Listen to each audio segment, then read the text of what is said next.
엄마, 이 집 팔면 되잖아요. 미정이의 목소리가 거실에 울려 퍼진 순간 제 심장이 멈추는 것 같았습니다. 평생을 살아온 이 집을, 남편과 함께했던 이 집을 팔라고요? 영수가 급하게 끼어들며 엄마는 오피스텔에 가면 돼.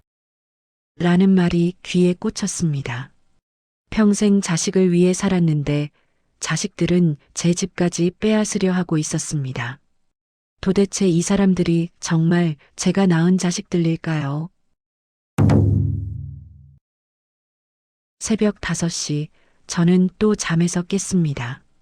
어둠 속에서 천장만 멍하니 바라보다가 베개맡에 놓인 휴대폰을 집어들었습니다.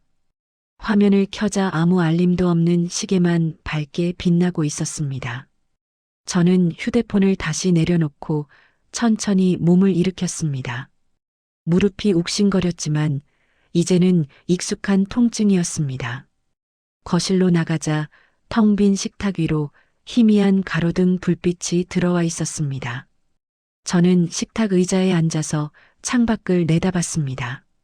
아파트 단지 안은 고요했고 아직 아무도 깨어나지 않은 시간이었습니다. 얼마나 이렇게 앉아 있었을까요? 하늘이 조금씩 밝아지기 시작했습니다. 저는 휴대폰을 다시 꺼내 들고 통화 기록을 확인했습니다. 마지막 통화는 사흘 전 보험회사에서 걸려온 전화였습니다. 그 위로는 일주일 전 은행, 그 위로는 열흘 전 동네 슈퍼 사장님이었습니다. 자식들 이름은 화면을 아무리 내려도 보이지 않았습니다. 저는 문자함을 열었습니다. 장남 영수 이름으로 온 마지막 문자는 2달 전이었습니다. 엄마 바빠서 못 가요라는 짧은 한 줄뿐이었습니다. 딸아이 미정이는 3달 전 엄마 건강하세요라고 보냈더군요. 저는 휴대폰을 식탁 위에 내려놓고 한숨을 길게 내쉬었습니다. 남편은 30년 전 세상을 떠났습니다. 그때는 애들이 어려서 제가 악착같이 일했고 밤낮으로 두 손 놓지 않고 살았습니다. 장남은 대학까지 보냈고 딸아이는 결혼 자금까지 다 마련해줬습니다. 이제는 다들 자리 잡았다고 했어요. 장남은 식당을 한다고 했고 딸은 보험 일을 한다고 했습니다. 그런데 이상하게도 전화는 점점 뜸해졌습니다. 명절에도 오지 않고 생일에도 연락이 없었습니다. 작년 제 생일에는 저 혼자 미역국을 끓여 먹었습니다. 올해도 마찬가지였고 내년에도 그럴 것 같았습니다. 저는 냉장고를 열어 우유 한 팩을 꺼내 컵에 따랐습니다. 따뜻하게 데워 마시면 속이 편한데 오늘은 그냥 차갑게 마셨습니다. 목구멍으로 넘어가는 차가운 우유가 가슴까지 시리게 느껴졌습니다. 창밖으로 아침 해가 떠오르기 시작했고 아파트 단지에 불빛이 하나둘 켜지기 시작했습니다. 사람들이 하루를 시작하는 소리가 들려왔습니다. 저는 컵을 싱크대에 내려놓고 다시 방으로 들어갔습니다. 이불을 개고 옷을 갈아입고 머리를 빗었습니다. 거울 속에 비친 제 얼굴은 주름투성이었고 눈가에는 다크서클이 깊게 패여 있었습니다. 78살 벌써 이렇게 늙어버렸구나 싶었습니다. 저는 거실로 나와 소파에 앉아 텔레비전을 켰습니다. 아침 뉴스가 나오고 있었지만 귀에 들어오는 건 하나도 없었습니다. 그저 화면만 멍하니 바라보며 또 하루를 시작했습니다. 휴대폰은 여전히 식탁 위에 조용히 놓여 있었고 오늘도 울릴 것 같지 않았습니다. 제가 이렇게 기다리고 있다는 걸 그 애들은 알까요? 아니, 알면서도 모르는 척하는 걸까요? 저는 그저 가만히 앉아서 오지 않을 전화를 기다렸습니다. 오전 9시 저는 장바구니를 들고 집을 나섰습니다. 엘리베이터 안에서 3층에 사는 박 여사와 마주쳤습니다. 어머, 순떡 신아들이야? 요즘 아들 며느리는 잘 지내? 저는 애써 웃으며 대답했습니다. 네, 뭐 바쁘다고 하더라고요. 다들 건강하게 잘 지내요. 박 여사는 고개를 끄덕이며 우리 애들도 그래. 바쁘다고만 하지 뭐라고 말했습니다. 엘리베이터 문이 열리고 저는 먼저 내렸습니다. 아파트 단지를 빠져나와 골목길을 따라 걸었고 10분쯤 걸어 동네 시장에 도착했습니다. 채소가게 아주머니가 저를 보고 손을 흔들었습니다. 할머니, 오늘은 뭐 사가실래요? 시금치 싱싱한 거 들어왔어요. 저는 시금치 한 단과 무 한 개를 샀습니다. 혼자 먹기엔 양이 많았지만 남으면 냉장고에 넣어두면 됐습니다. 생선 가게 앞을 지나치는데 고등어가 눈에 들어왔습니다. 예전에는 고등어를 자주 구워 먹었는데 요즘은 혼자 먹으려니 귀찮아서 손이 잘 안 갔습니다. 저는 그냥 지나쳤습니다. 시장을 한 바퀴 돌고 집으로 돌아오는 길에 놀이터를 지나갔습니다. 그네에는 아이가 타고 있었고 엄마가 뒤에서 밀어주고 있었습니다. 아이의 웃음소리가 놀이터 가득 퍼졌습니다. 저는 발걸음을 멈추고 한참을 그 모습을 바라봤습니다. 저도 저렇게 영수와 미정이를 데리고 놀이터에 왔었습니다. 그때는 그네를 밀어주느라 팔이 아팠고 아이들이 떨어질까봐 마음을 졸였습니다. 저는 고개를 돌리고 다시 걸었습니다. 집에 돌아와 장바구니를 내려놓고 시금치를 씻어 데쳤습니다. 무는 반으로 갈라 국을 끓였고 밥은 2공기만 지었습니다. 식탁에 앉아 혼자 밥을 먹는데 숟가락 소리만 덩그러니 울렸습니다. 예전에는 식탁이 비좁을 정도로 반찬이 많았고 애들이 떠들어대느라 시끄러웠습니다. 지금은 반찬 2~3가지에 조용하기만 했습니다. 저는 밥을 절반쯤 먹다가 숟가락을 내려놓았습니다. 입맛이 없었습니다. 설거지를 하고 나서 거실 소파에 앉았습니다. 텔레비전을 켜고 드라마 재방송을 봤지만 내용이 머리에 들어오지 않았습니다. 오후 2시 휴대폰 알람이 울렸습니다. 약 먹을 시간이었습니다. 저는 부엌으로 가서 혈압약과 관절약을 꺼내 물과 함께 삼켰습니다. 혈압은 작년부터 높아졌고 무릎은 3년 전부터 아팠습니다. 병원에서는 규칙적으로 약을 먹으라고 했지만 가끔 잊어버릴 때도 있었습니다. 오후 시간은 유독 길게 느껴졌습니다. 저는 침대에 누워 천장을 바라봤습니다. 어디선가 아이 울음소리가 들려왔고 윗집에서는 발소리가 쿵쿵 울렸습니다.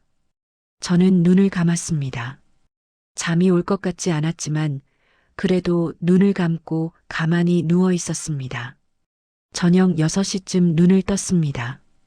깜빡 잠이 들었나 봅니다. 저는 몸을 일으켜 거실로 나갔습니다. 저녁은 점심에 남은 반찬으로 간단히 먹었습니다. 설거지를 마치고 텔레비전 앞에 앉아 뉴스를 봤습니다. 8시가 되자 드라마가 시작됐고 저는 그걸 보다가 9시에 잠자리에 들었습니다. 어두운 방 안에서 휴대폰을 다시 한번 확인했습니다. 역시 아무 연락도 없었습니다. 저는 휴대폰을 내려놓고 이불을 덮었습니다. 내일도 오늘과 똑같은 하루가 될 것 같았습니다. 그렇게 또 하루가 지나갔습니다. 그렇게 일주일이 더 지났습니다. 화요일 오후 저는 거실 소파에 앉아 뜨개질을 하고 있었습니다. 손자 녀석한테 줄 목도리를 뜨고 있었는데 벌써 3년째 미완성이었습니다. 어차피 줄 사람도 없지만 손을 움직이고 있으면 시간이 조금은 빨리 갔습니다. 그때 휴대폰이 울렸습니다. 저는 깜짝 놀라 뜨개질 바늘을 내려놓고 휴대폰을 집어들었습니다. 화면에 장남 영수라는 이름이 떠 있었습니다. 심장이 쿵쾅거렸고 손이 떨려서 통화 버튼을 누르는데 몇 초가 걸렸습니다. 여보세요, 영수야? 엄마. 아들의 목소리는 평소보다 낮고 무거웠습니다. 그래, 영수야, 오랜만이다. 잘 지내고 있었어? 엄마, 나 지금 좀 급한데. 저는 가슴이 철렁 내려앉는 것을 느꼈습니다. 왜 무슨 일 있어? 어디 다친 데라도 있어? 아니, 그게 아니라. 엄마, 돈 좀 빌려줄 수 있어요? 순간 귓가가 멍해졌습니다. 저는 휴대폰을 꽉 쥐고 입술을 깨물었습니다. 돈? 갑자기 왜 돈이 필요한데? 식당 월세가 밀렸어요. 이번 달까지 안 내면 쫓겨나요, 엄마. 아들의 목소리에 초조함이 가득했습니다. 얼마나 밀렸는데? 300만 원이요. 엄마, 제발 좀 도와줘요. 이번만 도와주면 다음 달부터는 내가 알아서 할게요. 300만 원. 제가 한 달 생활비로 쓰는 돈이 60만 원 정도였습니다. 300만 원이면 5달을 버틸 수 있는 돈이었습니다. 영수야, 근데 식당은 잘 되고 있는 거 맞아? 잘 되고 있어요. 엄마, 그냥 이번에 손님이 좀 줄어서 그래요. 다음 달부터는 괜찮아질 거예요. 저는 창밖을 멍하니 바라봤습니다. 하늘은 맑았고 구름 한 점 없었습니다. 영수야, 엄마가 돈이 많지 않아서 엄마 아빠 유산이랑 연금이랑 다 합치면 좀 있잖아요. 제발 부탁이에요. 아들의 목소리가 떨렸습니다. 저는 눈을 감았습니다. 남편이 남긴 유산은 이미 오래전에 자식들 대학 등록금으로 다 썼습니다. 지금 제 통장에 있는 돈은 국민연금 모아둔 것과 남편 퇴직금 일부뿐이었습니다. 전부 합쳐봐야 2천만 원 남짓이었습니다. 엄마, 말 좀 해봐요. 도와줄 수 있어요? 없어요? 저는 입술을 떨며 대답했습니다. 할 수 있어. 영수야, 근데 이번이 마지막이다. 알았지? 고마워요, 엄마. 진짜 고마워요. 꼭 갚을게요. 그래, 계좌번호 문자로 보내거라. 내일 보내줄게. 응, 엄마 정말 고마워요. 저 바빠서 끊을게요. 뚝 하고 전화가 끊겼습니다. 저는 휴대폰을 내려다봤습니다. 통화 시간은 2분 30초였습니다. 안부 인사도 잘 지내냐는 말도 없었습니다. 그냥 돈 이야기만 하고 끊었습니다. 저는 휴대폰을 소파 옆에 내려놓고 두 손으로 얼굴을 감쌌습니다. 가슴이 답답했고 숨이 막혔습니다. 2천만 원에서 300만 원을 빼면 1,700만 원이 남습니다. 저는 머릿속으로 계산을 했습니다. 한 달에 60만 원씩 쓴다면 28개월 정도 버틸 수 있습니다. 2년 반도 안 되는 시간이었습니다. 저는 창밖을 다시 바라봤습니다. 하늘은 여전히 맑았지만 왠지 구름이 몰려올 것 같았습니다. 다음 날 아침 저는 은행에 갔습니다. 창구 직원에게 300만 원을 이체하겠다고 말했고 직원은 통장을 확인했습니다. 어르신, 목돈을 이체하시는데 용도를 여쭤봐도 될까요? 아들한테 보내줄 돈이에요. 직원은 고개를 끄덕였고 아들이 보낸 계좌번호로 이체를 했습니다. 송금 완료 메시지가 뜨자 저는 한숨을 길게 내쉬었습니다. 잠시 후 아들한테서 문자가 왔습니다. 엄마 고마워요. 딱 6글자였습니다. 저는 휴대폰을 내려놓고 거실 소파에 주저앉았습니다. 뭔가 잘못된 것 같았지만 정확히 뭐가 잘못됐는지는 알 수 없었습니다. 그저 가슴 한쪽이 텅 빈 것처럼 허전했습니다. 영수한테 돈을 보낸 지 열흘쯤 지났을 때였습니다. 저는 동네 슈퍼에서 장을 보고 나오는 길이었습니다. 비닐봉지 2개를 들고 횡단보도를 건너는데 휴대폰이 울렸습니다. 저는 길 한쪽에 서서 봉지를 내려놓고 휴대폰을 꺼냈습니다. 화면에는 딸 미정이라고 떠 있었습니다. 가슴이 두근거렸고 저는 서둘러 통화 버튼을 눌렀습니다. 미정아, 엄마. 딸의 목소리는 평소보다 가라앉아 있었습니다. 그래, 잘 지냈어? 엄마가 얼마나 보고 싶었는지 몰라. 엄마, 나 지금 힘들어. 저는 순간 다리에 힘이 빠지는 것을 느꼈습니다. 왜, 무슨 일 있어? 어디 아픈 데라도 있어? 아파. 엄마 마음이 너무 아파. 딸의 목소리가 떨렸습니다. 미정아, 무슨 일인데 엄마한테 말해봐. 보험 실적이 안 나와서 이번 달 월급이 거의 없어. 애들 학원비도 못 내고 남편한테는 말도 못 하겠고. 저는 길 한쪽 벤치에 주저앉았습니다. 남편한테 왜 말을 못해? 엄마도 알잖아. 우리 남편이 얼마나 까다로운지. 내가 벌이가 시원찮다고 눈치 주고 그래. 딸의 목소리에서 울음기가 느껴졌습니다. 그래도 부부인데 애들 아빠한테 말을 해야지. 엄마는 그렇게 말하기 쉽지. 엄마가 그 집에서 살아봤어? 저는 입을 다물었습니다. 딸의 목소리가 점점 높아졌습니다. 엄마, 나 진짜 죽을 것 같아. 애들 학원비가 200만 원인데 어떡해. 이번 달만 넘기면 다음 달엔 실적 나올 것 같은데. 200만 원. 저는 머릿속으로 빠르게 계산했습니다. 영수한테 300만 원을 줬으니 이제 통장에 1,700만 원이 남아 있었습니다. 여기서 또 200만 원을 주면 1,500만 원이 남습니다. 미정아, 엄마도 돈이 많지 않아서. 엄마, 나 진짜 힘들다고. 엄마는 나보다 오빠가 더 중요해? 저는 깜짝 놀라 입을 열었습니다. 무슨 소리야, 오빠가 무슨 상관이야. 오빠는 돈 달라고 하면 바로 주면서 나는 왜 이렇게 말이 많아? 저는 할 말을 잃었습니다.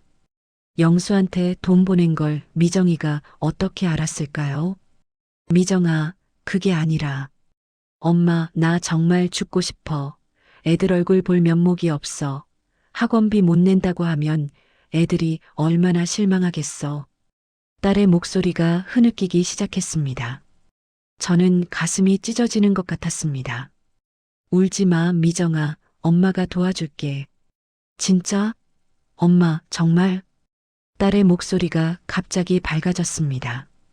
그래, 근데 이번이 마지막이야, 알았지? 응, 엄마 고마워. 나 다음 달부터 진짜 열심히 할게. 실적 올려서 엄마한테 용돈도 드릴게. 그래, 그래, 계좌번호 보내거라. 응, 엄마 사랑해. 문자로 보낼게. 전화가 끊겼습니다. 저는 벤치에 앉은 채로 멍하니 휴대폰을 들여다봤습니다. 통화 시간은 3분 40초였습니다.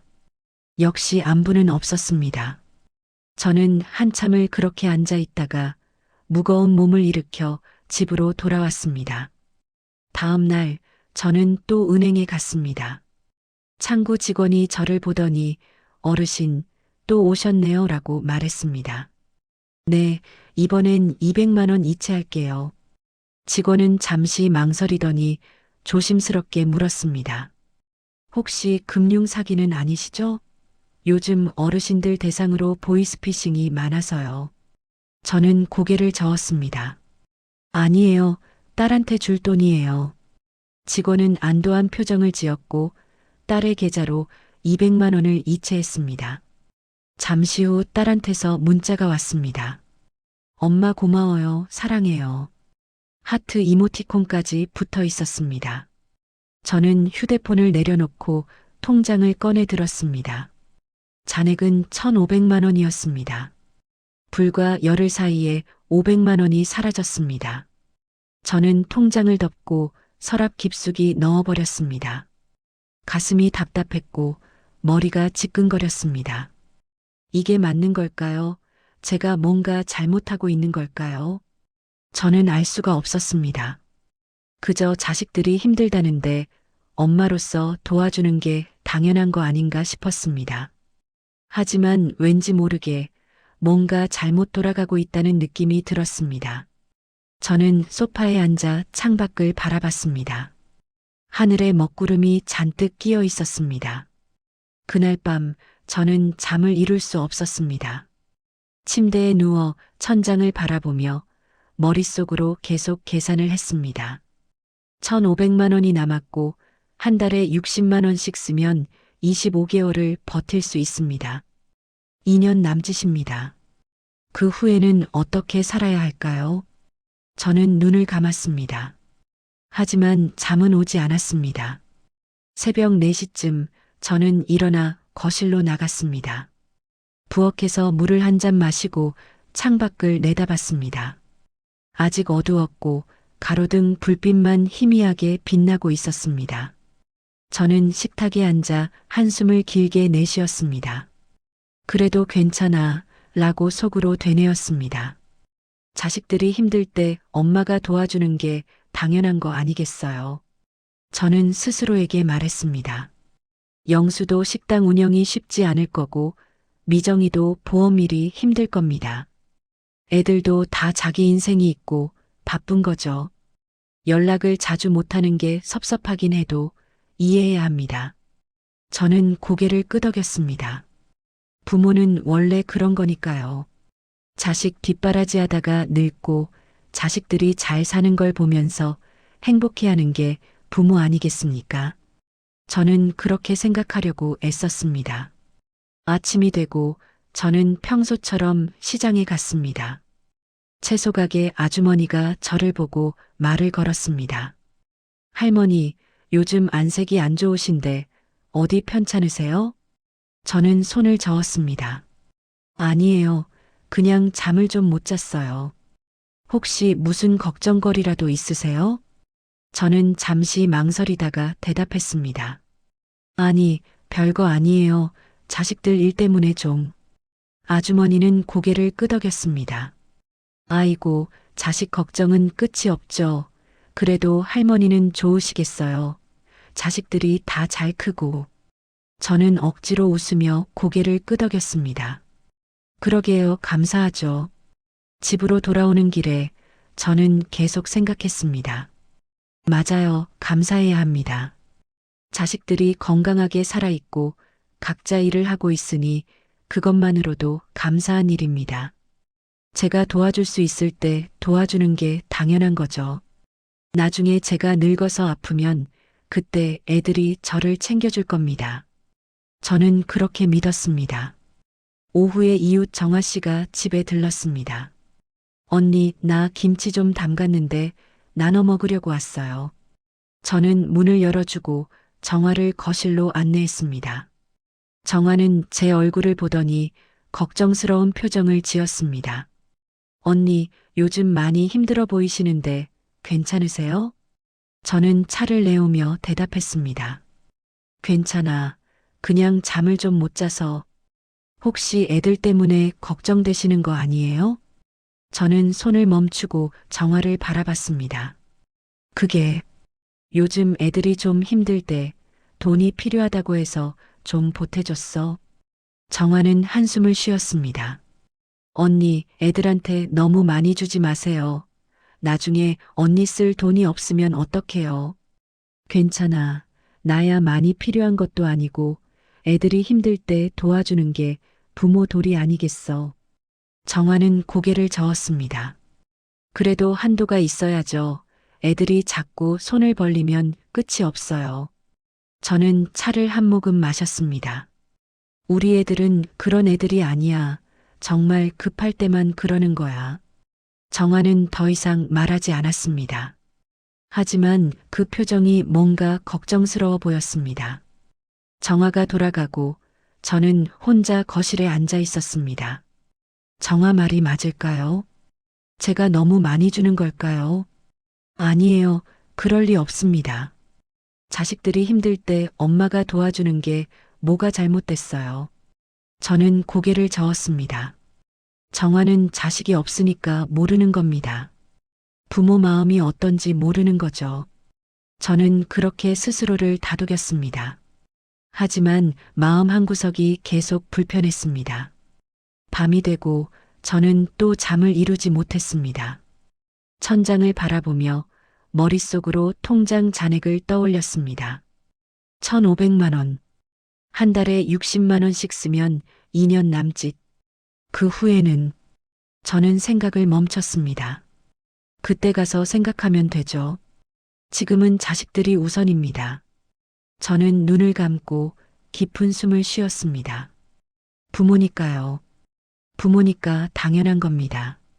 그렇게 또 일주일이 지났습니다. 어느 날 아침 저는 침대에서 일어나려다가 눈앞이 핑 돌았습니다. 벽을 짚고 간신히 몸을 가누었지만 머리가 깨질 듯이 아팠습니다. 심장이 빠르게 뛰었고 숨이 가빠졌습니다. 저는 한참을 그렇게 서 있다가 천천히 거실로 나왔습니다. 소파에 앉자마자 식은땀이 등줄기를 타고 흘러내렸습니다. 이상했습니다. 요즘 들어 자꾸 이런 일이 반복됐습니다. 갑자기 어지럽고 가슴이 답답하고 잠을 자도 개운하지 않았습니다. 저는 혈압계를 꺼내 팔에 감고 버튼을 눌렀습니다. 기계가 팔을 조이더니 숫자가 화면에 떴습니다. 160에 95. 평소보다 훨씬 높았습니다. 저는 혈압계를 내려놓고 한숨을 쉬었습니다. 약을 먹어야 하는데 오늘 아침에 먹었는지 기억이 나지 않았습니다. 저는 부엌으로 가서 약통을 확인했습니다. 오늘 칸이 비어 있는 걸 보니 먹은 것 같았습니다. 그런데도 혈압이 이렇게 높다니 뭔가 잘못된 것 같았습니다. 저는 물을 한 잔 마시고 다시 소파에 앉았습니다. 가슴이 계속 두근거렸고 왼쪽 팔이 저릿저릿했습니다. 혹시 심장에 문제가 생긴 건 아닐까요? 두려웠습니다. 오후가 되자 저는 동네 병원에 갔습니다. 의사 선생님은 제 혈압을 재고 청진기로 심장 소리를 들었습니다. 어르신, 요즘 스트레스 많이 받으세요? 저는 고개를 저었습니다. 아니요, 별로. 혈압이 많이 올라갔어요. 약을 잘 드시고 계신 거 맞죠? 네, 매일 먹고 있어요. 의사 선생님은 잠시 생각하더니 말했습니다. 약을 더 강한 걸로 바꿔드릴게요. 그리고 스트레스 관리 좀 하셔야 해요. 이대로 가다간 큰일 납니다. 큰일이라는 말에 가슴이 철렁 내려앉았습니다. 큰일이요? 뇌졸중이나 심근경색 같은 거요. 어르신 나이에는 특히 조심하셔야 해요. 저는 입술을 깨물었습니다. 뇌졸중, 심근경색. 그런 병에 걸리면 어떻게 되는 걸까요? 병원비는 얼마나 들까요? 저는 처방전을 받아들고 약국으로 갔습니다. 약사가 새 약을 건네며 설명했습니다. 이 약은 전 약보다 강해요. 하루 2번 드셔야 하고요. 부작용으로 어지러울 수 있으니 조심하세요. 얼마예요? 23,000원입니다. 23,000원. 전에 먹던 약은 10,000원 정도였는데 2배 이상 올랐습니다. 한 달이면 6만 원 정도 들겠네요. 생활비에서 또 돈이 빠져나가는 겁니다. 저는 약봉지를 받아들고 집으로 돌아왔습니다. 식탁에 앉아 약 설명서를 읽었지만 글자가 잘 보이지 않았습니다. 안경을 쓰고 다시 봤지만 어려운 한자와 의학 용어들 뿐이었습니다. 저는 약 설명서를 접어넣고 약통에서 알약 하나를 꺼냈습니다. 물과 함께 삼키고 나니 입안이 쓰디쓴 맛이 맴돌았습니다. 저녁이 되고 저는 침대에 누웠습니다. 천장을 바라보며 의사 선생님 말이 계속 맴돌았습니다. 이대로 가다간 큰일 납니다. 만약 제가 쓰러지면 어떻게 될까요? 혼자 사는데 누가 저를 발견할까요? 영수는 식당 일로 바쁘고 미정이는 보험 일로 정신없을 겁니다. 연락도 잘 안 하는데 제가 쓰러진 걸 언제 알까요? 하루, 이틀, 일주일? 저는 눈을 감았습니다. 무서웠습니다. 혼자 늙어가는 게, 혼자 아픈 게, 혼자 죽어가는 게 무서웠습니다. 저는 베개맡에 휴대폰을 집어들었습니다. 영수한테 전화를 걸까 생각했습니다. 오늘 병원 갔다고 혈압이 많이 올라서 약을 바꿨다고 엄마가 걱정된다고 말하고 싶었습니다. 하지만 손가락이 움직이지 않았습니다. 괜히 전화했다가 짐만 될 것 같았습니다. 영수는 식당 일로 바쁠 텐데 제 걱정까지 끼칠 수 없었습니다. 저는 휴대폰을 다시 내려놓았습니다. 그냥 혼자 견디면 되죠. 지금까지도 그렇게 해왔으니까요. 새벽이 되도록 잠이 오지 않았습니다. 가슴이 계속 두근거렸고 왼쪽 팔이 저렸습니다. 저는 눈을 뜨고 어둠 속을 바라봤습니다. 이렇게 죽는 건 아니겠죠. 아직은 아니겠죠. 저는 그렇게 중얼거리며 새벽을 맞이했습니다. 건강이 나빠진 후로 저는 밖에 나가는 횟수가 줄었습니다. 시장 가는 것도 3일에 한 번 정도로 줄였고 집에서 대부분의 시간을 보냈습니다. 그러던 어느 날 오후 현관 초인종이 울렸습니다.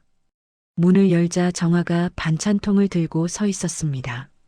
언니, 요즘 얼굴을 못 봐서 걱정됐어요. 밥은 먹고 다녀요? 저는 정화를 안으로 들였습니다. 그러게, 요즘 몸이 좀 안 좋아서 집에만 있었어. 정화는 반찬통을 식탁에 내려놓으며 제 얼굴을 살폈습니다. 많이 야위셨네요. 병원은 갔어요? 갔어. 혈압약 바꿔 먹고 있어. 정화는 한숨을 쉬며 의자에 앉았습니다. 애들은 알아요? 언니 건강 안 좋은 거? 저는 고개를 저었습니다. 굳이 걱정 끼칠 필요 없잖아. 혼자서도 잘 지낼 수 있어. 정화는 제 손을 잡았습니다. 언니, 나 어제 시장에서 이상한 얘기 들었어요. 저는 정화를 바라봤습니다. 무슨 얘기? 정화는 잠시 망설이더니 입을 열었습니다. 언니 아들 영수 말이에요. 식당이 잘 되고 있대요. 저는 고개를 끄덕였습니다. 그렇겠지. 열심히 하니까. 아니, 내 말은 식당이 원래부터 잘 됐었대요. 월세 밀린 적도 없고요. 순간 귀가 멍해졌습니다. 저는 정화의 얼굴을 멍하니 바라봤습니다. 무슨 소리야? 정화는 조심스럽게 말을 이었습니다. 시장에서 생선 장사하는 김 사장님이 그러는데 영수 식당 단골이래요. 손님도 많고 장사 잘 된다고요. 저는 입술을 깨물었습니다. 그럼 월세는? 언니, 혹시 영수한테 돈 보낸 거 있어요? 저는 대답할 수 없었습니다. 목구멍이 막혔고 입이 떨어지지 않았습니다. 정화는 제 표정을 보더니 한숨을 길게 내쉬었습니다. 얼마나 보냈어요? 300만 원. 월세 밀렸다고. 정화는 눈을 감았습니다. 언니 미정이는요? 저는 고개를 숙였습니다. 200만 원. 애들 학원비 못 낸다고. 정화는 제 손을 더 꽉 잡았습니다. 언니, 나 미안한데 미정이 얘기도 좀 들었어요. 저는 고개를 들어 정화를 바라봤습니다. 미정이 보험일 잘하고 있대요. 지난달에 실적 우수상도 받았다고 회사 게시판에 올라왔대요. 가슴이 철렁 내려앉았습니다. 그게 정말이야? 정화는 고개를 끄덕였습니다. 우리 아래층 사는 박 여사 딸이 같은 보험회사 다니거든요. 그 얘기 들었어요. 저는 의자 등받이에 등을 기댔습니다. 온몸에 힘이 빠졌고 머리가 핑 돌았습니다. 아니야, 그럴 리 없어. 우리 애들이 왜 거짓말을. 언니, 정신 차리세요. 애들이 언니를 이용하고 있는 거예요. 이용. 그 단어가 귀에 꽂혔습니다. 저는 고개를 저었습니다. 아니야, 정화가 잘못 들은 거야. 우리 애들은 그런 애들이 아니야. 정화는 안타까운 표정으로 저를 바라봤습니다. 언니, 나도 믿고 싶지 않아요. 근데 직접 확인이라도 해봐요. 이대로는 안 돼요. 저는 대답하지 못했습니다. 정화는 한참을 더 앉아 있다가 조용히 일어났습니다. 언니, 내가 반찬 해놨으니까 잘 드시고 힘드시면 언제든지 전화하세요. 정화가 나간 후 저는 혼자 식탁에 앉아 있었습니다. 거실 시계 초침 소리만 째깍째깍 울렸습니다. 영수가 거짓말을 했다고요? 미정이가 실적 우수상을 받았다고요? 아니에요. 그럴 리 없습니다. 제 자식들이 저한테 거짓말을 할 리 없습니다. 하지만 정화가 왜 거짓말을 하겠습니까? 저는 머리를 감싸쥐었습니다. 머릿속이 복잡했고 심장이 빠르게 뛰었습니다. 저는 휴대폰을 집어들었습니다. 영수한테 전화를 걸어야 할까요? 아니면 미정이한테 물어봐야 할까요? 하지만 손가락이 움직이지 않았습니다. 만약 정화 말이 사실이라면 어떡하죠? 만약 애들이 정말 거짓말을 했다면 저는 휴대폰을 식탁에 내려놓았습니다. 확인하고 싶지 않았습니다. 진실을 알고 싶지 않았습니다. 그냥 모르는 채로 살고 싶었습니다. 하지만 마음 한구석에서 의심이 자라나고 있었습니다. 작은 씨앗처럼 시작된 의심이 점점 커지고 있었습니다. 저는 창밖을 바라봤습니다. 해가 지고 있었고 하늘이 붉게 물들어 있었습니다. 아름다운 석양이었지만 제 눈에는 아무것도 들어오지 않았습니다. 그날 밤 저는 또 잠을 이룰 수 없었습니다.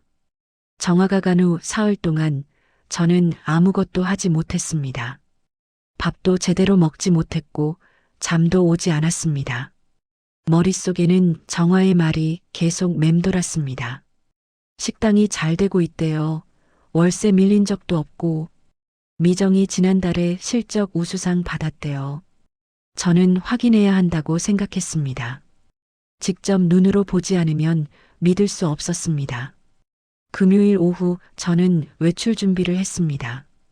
오랜만에 외출복을 꺼내 입고 버스를 타고 영수 식당으로 향했습니다.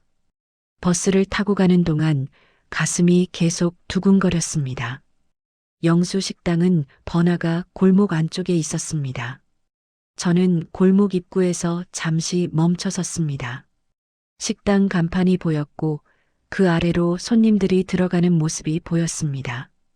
저는 천천히 걸어가 식당 유리문 앞에 섰습니다. 안을 들여다보니 테이블마다 손님들이 앉아 있었습니다. 점심시간이 지났는데도 손님이 꽤 많았습니다. 영수는 주방 안에서 요리를 하고 있었고 며느리는 홀에서 서빙을 하고 있었습니다. 저는 문을 열고 안으로 들어갔습니다. 종소리가 딸랑 울렸고 며느리가 저를 보았습니다. 어머니, 며느리의 얼굴이 굳어졌습니다. 주방에서 영수도 고개를 돌려 저를 보았습니다. 엄마, 왜 여기 왔어? 저는 식당 안을 천천히 둘러봤습니다. 깨끗한 테이블, 손님들로 가득 찬 홀, 계산대 위에 카드 단말기. 이게 월세를 못 낼 정도로 어려운 식당인가요? 영수야, 엄마가 밥이나 먹으러 왔다. 저는 빈 테이블에 앉았습니다. 영수는 당황한 표정으로 주방을 나왔습니다. 엄마, 미리 연락을 하지. 갑자기 오면 어떡해? 왜 엄마 오면 안 돼? 며느리가 물을 가져와 테이블에 놓으며 말했습니다. 아니에요, 어머니, 그게 아니라 음식 준비를. 저는 며느리를 바라봤습니다. 괜찮아, 뭐든 먹을게. 영수야, 잠깐만 얘기 좀 하자. 영수는 주방으로 들어가 종업원에게 뭔가 말하고 나와서 제 맞은편에 앉았습니다. 무슨 일이야, 엄마? 저는 숨을 깊게 들이마셨습니다. 영수야, 월세는 다 냈어? 영수의 얼굴이 순간 굳었습니다. 응, 엄마가 보내준 돈으로 다 냈어. 정말? 응, 왜 그래?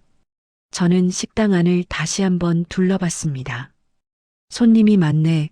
장사 잘 되는 것 같은데? 영수는 멀쩡한 표정으로 대답했습니다. 이번 주부터 좀 나아졌어. 엄마 덕분에 고비를 넘겼지. 저는 테이블 위에 놓인 메뉴판을 집어들었습니다. 가격이 10,000원에서 20,000원 사이였고 손님들 테이블에는 음식이 가득했습니다. 영수야, 시장에서 생선 파는 김 사장님 알아? 영수의 눈이 흔들렸습니다. 응, 왜? 그분이 여기 단골이라며? 장사 잘 된다고 하던데? 영수는 입술을 깨물었습니다. 엄마, 그게 월세 밀린 적 없다며? 순간 식당 안이 조용해졌습니다. 영수는 아무 말도 하지 못했습니다. 저는 일어서서 영수를 내려다봤습니다. 엄마한테 거짓말한 거지? 엄마, 아니야. 그게 아니라 300만 원, 대체 뭐에 쓴 거야? 영수는 고개를 숙였습니다. 며느리가 다가와서 저를 말렸습니다. 어머니, 여기 손님들 계세요. 조용히 좀 하세요. 저는 며느리를 뿌리쳤습니다. 손님들은 중요하고 엄마는 안 중요해? 목소리가 떨렸고 눈물이 핑 돌았습니다. 영수가 일어나 저를 붙잡았습니다. 엄마, 미안해. 내가 잘못했어. 밖에 나가서 얘기하자. 저는 영수의 손을 뿌리쳤습니다. 미안하면 다야? 엄마를 뭘로 봤어? 호구로 봤어? 식당 손님들이 저희를 쳐다봤습니다. 저는 신경 쓰지 않았습니다. 평생 너 키우느라 고생했는데 이게 효도야? 영수는 얼굴이 빨개져서 저를 밖으로 끌고 나갔습니다. 골목 한쪽에 서서 영수는 한숨을 쉬었습니다. 엄마, 미안해. 사실은 차 할부금이 밀려서. 차 할부금? 응, 새 차 뽑았는데 할부금 내기가 힘들어서. 저는 웃음이 나왔습니다. 허탈한 웃음이었습니다. 새 차? 월세도 못 낸다면서 새 차는 뽑았어? 엄마, 장사하려면 차가 필요해서. 저는 손을 들어 영수를 막았습니다. 그만해. 더 이상 듣고 싶지 않아. 저는 몸을 돌려 걸었습니다. 영수가 뒤에서 불렀지만 저는 돌아보지 않았습니다. 버스 정류장까지 걸어가는 동안 눈물이 주르륵 흘러내렸습니다. 집으로 돌아와 저는 미정이한테 전화를 걸었습니다. 한참 만에 미정이가 받았습니다. 엄마, 왜? 미정아, 지난달에 실적 우수상 받았다며? 전화 너머로 침묵이 흘렀습니다. 누가 그래? 박 여사 딸이 너랑 같은 회사 다니잖아. 게시판에 올라왔대. 미정이는 한참 동안 아무 말도 하지 않았습니다. 미정아, 학원비는 뭐에 쓴 거야? 엄마, 대답해. 저는 소리를 질렀습니다. 엄마, 미안해. 사실은 명품 가방 샀어. 전화기를 쥔 손이 떨렸습니다. 명품 가방? 엄마, 내가 영업하려면 좀 그럴싸하게 꾸며야 하잖아. 저는 전화를 끊어버렸습니다. 휴대폰을 바닥에 던져버리고 싶었지만 간신히 참았습니다. 저는 소파에 주저앉아 두 손으로 얼굴을 감쌌습니다. 500만 원. 차 할부금과 명품 가방. 제 노후 자금으로 자식들은 차를 뽑고 명품 가방을 샀습니다. 거짓말을 하면서까지, 엄마를 속이면서까지 가슴이 찢어지는 것 같았습니다. 분노가 치솟았고 온몸이 떨렸습니다. 저는 소리 없이 울었습니다. 창밖으로 해가 지고 있었습니다.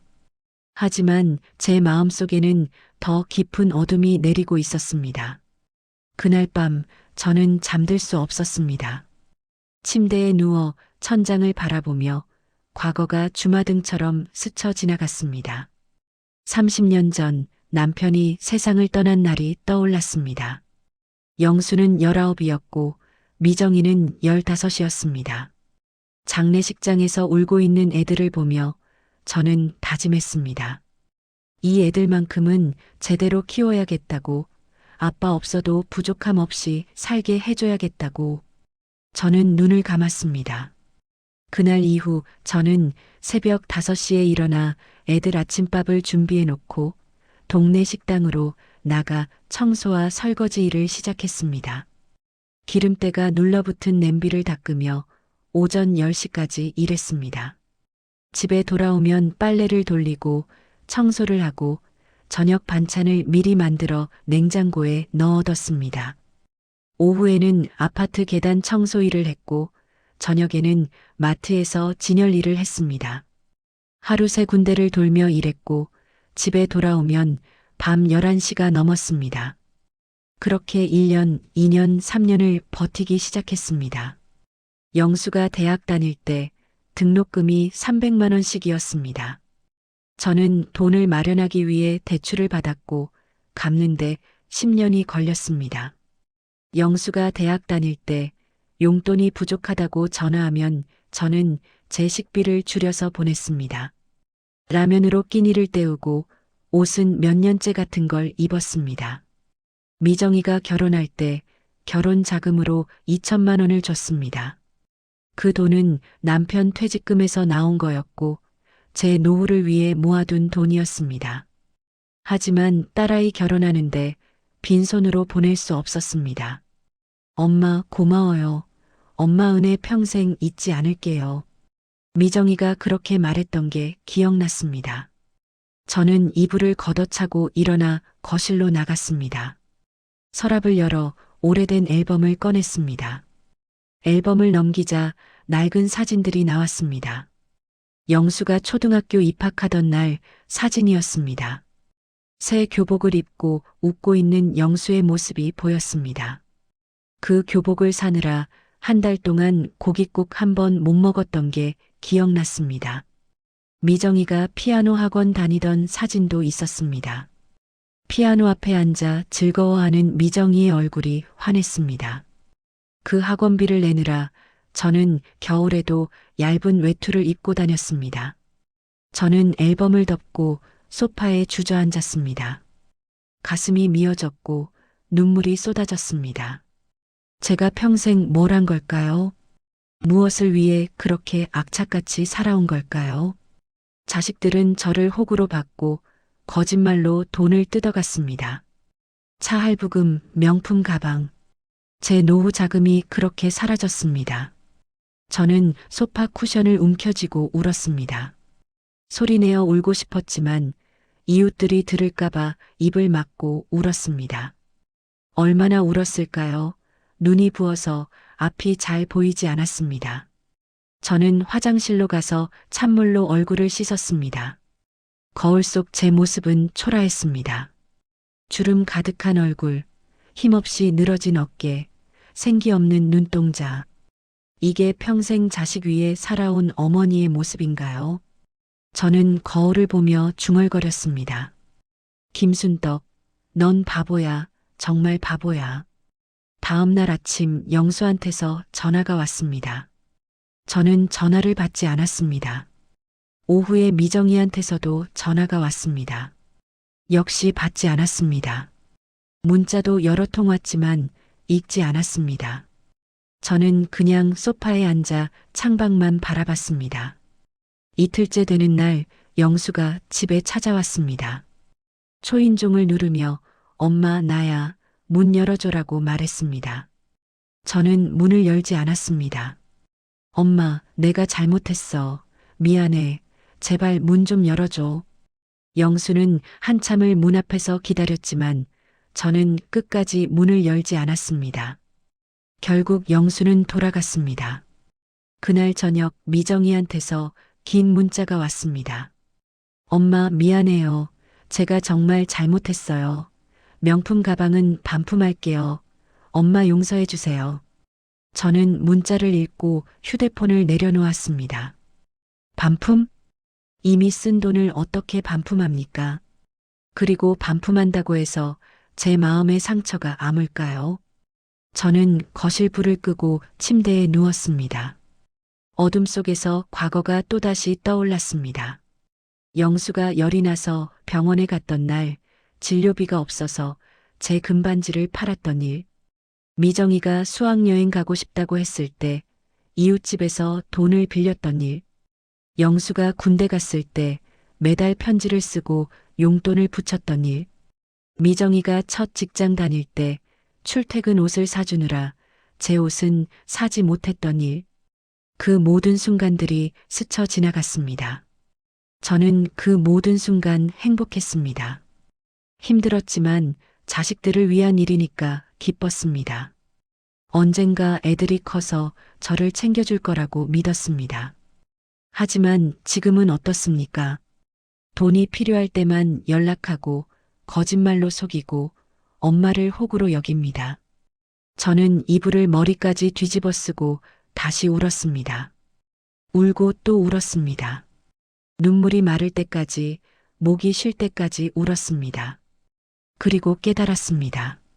제가 사랑한 자식들은 이제 저를 사랑하지 않는다는 것을, 아니, 어쩌면 처음부터 사랑이 아니었을지도 모릅니다. 그저 필요할 때만 찾는 편리한 존재였을 뿐인지도 모릅니다. 그 생각이 들자 가슴이 무너져 내렸습니다. 평생을 바친 인생이 이렇게 허무하게 끝나는 건가요? 저는 어둠 속에서 눈을 감았습니다. 더 이상 울 힘도 남지 않았습니다. 일주일이 지났습니다. 저는 그 일주일 동안 집 밖으로 한 발짝도 나가지 않았습니다. 냉장고에 남은 반찬으로 끼니를 때우고 하루 종일 소파에 앉아 있었습니다. 영수와 미정이한테서는 계속 전화와 문자가 왔지만 저는 한 번도 답하지 않았습니다. 어느 날 저녁 저는 서랍에서 통장을 꺼냈습니다. 잔액은 1,500만 원이었습니다. 이 돈으로 얼마나 살 수 있을까요? 한 달에 60만 원씩 쓴다면 25개월, 2년 남짓입니다. 그 후엔 뭘 먹고 살아야 할까요? 국민연금은 한 달에 40만 원 정도였습니다. 이것만으로는 병원비도 감당하기 어려웠습니다. 저는 통장을 덮고 한숨을 쉬었습니다. 만약 자식들이 정말로 절 버린다면 저는 혼자서 늙어가야 합니다. 아프면 누가 돌봐줄까요? 쓰러지면 누가 병원에 데려다 줄까요? 죽으면 누가 장례를 치러줄까요? 생각만 해도 무서웠습니다. 저는 거실을 오가며 계속 생각했습니다. 그래도 자식인데 이렇게 관계를 끊어도 되는 걸까요? 혹시 영수와 미정이가 정말로 반성하고 있는 건 아닐까요? 어쩌면 제가 너무 심하게 대한 건 아닐까요? 하지만 다른 한편으로는 분노가 치솟았습니다. 거짓말을 한 건 자식들이고 엄마를 이용한 것도 자식들입니다. 제가 왜 미안해야 합니까? 제가 왜 먼저 용서해야 합니까? 저는 소파에 주저앉아 머리를 감싸쥐었습니다. 머릿속이 복잡했고 답을 찾을 수 없었습니다. 그때 정화한테서 전화가 왔습니다. 저는 잠시 망설이다가 전화를 받았습니다. 언니, 나 정화예요. 괜찮아요? 응, 괜찮아. 목소리가 안 괜찮으신데 애들 일 때문에 많이 힘드시죠? 저는 대답할 수 없었습니다. 목이 메었고 눈물이 핑 돌았습니다. 언니, 내가 지금 갈게요. 혼자 있지 마세요. 아니야, 괜찮아. 하지만 정화는 이미 전화를 끊었습니다. 10분 후 초인종이 울렸습니다. 저는 문을 열어주고 정화를 안으로 들였습니다. 정화는 제 얼굴을 보더니 한숨을 쉬었습니다. 언니 많이 야위셨네요. 밥은 드셨어요? 먹고 있어. 거짓말하지 마세요. 얼굴 보면 다 알아요. 정화는 부엌으로 가서 냉장고를 열어봤습니다. 반찬이 거의 비어 있었습니다. 언니, 이렇게 사시면 안 돼요. 자식들 때문에 언니까지 무너지면 어떡해요. 저는 식탁에 앉아 고개를 숙였습니다. 정화야, 나 어떡하면 좋을까? 정화가 제 옆에 앉았습니다. 언니는 어떻게 하고 싶어요? 모르겠어. 자식들한테 화가 나지만 그래도 내 자식인데. 언니, 자식이라고 해서 다 용서해야 하는 건 아니에요. 저는 정화를 바라봤습니다. 하지만 나중에 내가 아프면 누가 돌봐줄까? 혼자 늙으면 어떡하지? 정화는 제 손을 꽉 잡았습니다. 언니, 그런 자식들이 나중에 언니 돌봐줄 것 같아요? 돈 떨어지면 또 외면할 거예요. 저는 입술을 깨물었습니다. 정화 말이 맞는 것 같았습니다. 그럼 나는 어떻게 살아야 해? 언니 인생을 사세요. 자식들 눈치 보지 마시고 언니가 하고 싶은 거 하면서 사세요. 이 나이에 뭘 하고 살아? 정화는 미소를 지었습니다. 언니, 78이 어때서요? 나는 75인데 매일 복지관 가서 탁구 치고 노래 배우고 그래요. 저는 창밖을 바라봤습니다. 정화 말이 맞을까? 나도 내 인생을 살 수 있을까? 하지만 여전히 두려웠습니다. 자식들과의 관계를 끊는다는 게 상상이 되지 않았습니다. 정화가 돌아가고 저는 혼자 남았습니다. 저녁이 되자 배가 고팠지만 밥을 지을 기력이 없었습니다. 냉장고에서 우유 한 팩을 꺼내 마셨습니다. 소파에 앉아 텔레비전을 켰지만 화면이 눈에 들어오지 않았습니다. 그때 휴대폰이 울렸습니다. 미정이한테서 온 문자였습니다. 엄마, 제발 한 번만 만나줘요. 얼굴 보고 사과하고 싶어요. 저는 문자를 읽고 휴대폰을 내려놓았습니다. 만나면 또 넘어갈 것 같았습니다. 미정이가 울면서 사과하면 저는 또 용서할 것 같았습니다. 그리고 또다시 똑같은 일이 반복될 것 같았습니다. 저는 눈을 감았습니다. 이제 선택해야 할 때였습니다. 자식들을 용서하고 다시 예전처럼 살 것인가? 아니면 선을 긋고 제 인생을 사는 것인가? 두 길 모두 무서웠습니다. 용서하면 또 이용당할 것 같았고, 선을 그으면 혼자 남을 것 같았습니다. 저는 소파에 누워 천장을 바라봤습니다. 밤이 깊어갔고 거실 시계 초침 소리만 째깍째깍 울렸습니다. 아침이 오면 저는 결정을 내려야 했습니다. 더 이상 이렇게 흔들릴 수는 없었습니다. 제 인생이 얼마 남지 않았는데 이대로 자식들 눈치만 보며 살 수는 없었습니다. 저는 눈을 감았습니다. 내일 아침이 되면 저는 결정하겠습니다. 제가 어떻게 살아갈지, 어떤 길을 선택할지, 그것이 무엇이든 후회하지 않는 선택을 하겠습니다. 다음 날 아침 저는 일찍 눈을 떴습니다. 오랜만에 제대로 잠을 잔 것 같았습니다. 마음의 결정을 내렸기 때문일까요? 조금은 홀가분했습니다. 저는 침대에서 일어나 거실로 나갔습니다. 오늘은 영수와 미정이를 만나서 제 입장을 분명히 말하기로 했습니다. 더 이상 거짓말을 용납하지 않겠다고, 돈 이야기는 꺼내지 말라고. 저는 부엌에서 물을 마시고 휴대폰을 집어들었습니다. 그때 현관 초인종이 울렸습니다. 시계를 보니 아침 8시였습니다. 누가 이렇게 아침 일찍 올까요? 저는 인터폰 화면을 확인했습니다. 영수와 미정이가 함께 서 있었습니다. 가슴이 철렁했지만 저는 문을 열었습니다. 엄마. 두 사람이 동시에 말했습니다. 저는 그들을 거실로 들어오게 했습니다. 영수는 머리를 극적이며 소파에 앉았고 미정이는 눈이 빨갛게 부어 있었습니다. 엄마, 우리 정말 잘못했어요. 진심으로 사과드리러 왔어요. 영수가 먼저 입을 열었습니다. 엄마, 저도 정말 죄송해요. 엄마 마음 너무 아프게 했어요. 미정이도 울먹이며 말했습니다. 저는 그들을 바라보며 침착하게 말했습니다. 앉아라, 엄마도 할 말이 있다. 두 사람은 조용히 소파에 앉았습니다. 저는 마주보고 앉아 천천히 말을 시작했습니다. 너희들이 거짓말한 거 엄마는 알고 있어. 차 할부금, 명품 가방, 다 알아. 두 사람은 고개를 숙였습니다. 엄마가 평생 너희를 키우면서 얼마나 힘들었는지 너희는 모를 거야. 엄마 알아요. 정말 죄송해요. 미정이가 눈물을 닦으며 말했습니다. 이제부터는 돈 얘기하지 마라. 엄마도 살아야 하니까.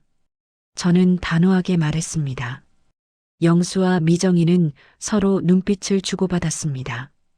그리고 영수가 입을 열었습니다. 엄마, 그게 사실은 오늘 그 얘기하러 온 거예요.